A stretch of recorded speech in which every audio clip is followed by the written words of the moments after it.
जय श्री राधे जय श्री राम।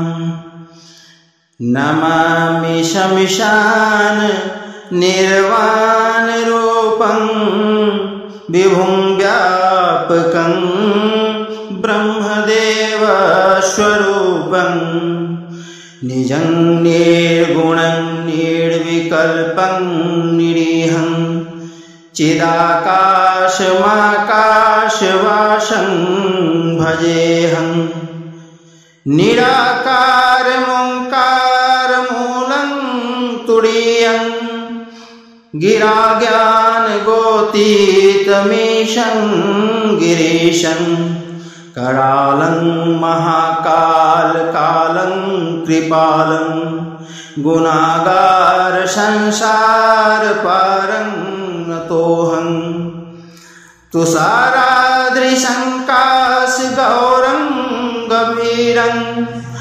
मनोभूतकोटिप्रभाश्रीशरीरं स्फुरन्मौलि कलोलिनी चारुगंगा लसद्बालबालेन्दुकण्ठे भुजंगा चलत्कुण्डलं भ्रूसुनेत्रं विशालं प्रश्नानाननं नीलकण्ठं दयालं मृगाधीशचर्माम्बरं मुण्डमालं प्रियं शङ्करं सर्वनाथं भजामि।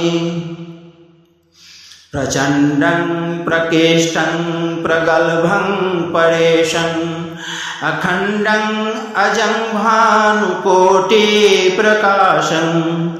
त्रयशूलनिर्मूलनं शूलपाणिं भजेऽहं भवानीपते भावगम्यं कलातीत कल्याण कल्पान्तकारे सदा सच्चिदानन्ददाता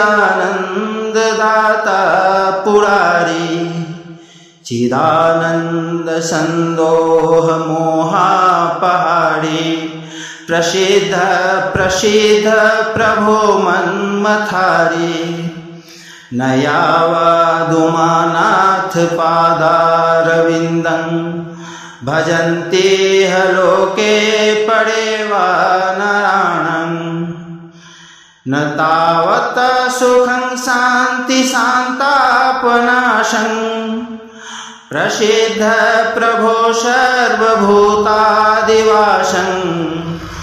न जानामि योग्यं जपैर्नैवं पूजां न तोऽहं सदा सर्वदा शम्भुतोऽभ्यं जराजन्म दुःखोद्धतातप्यमानं प्रभो पाहि आपन्नमामीश शम्भो।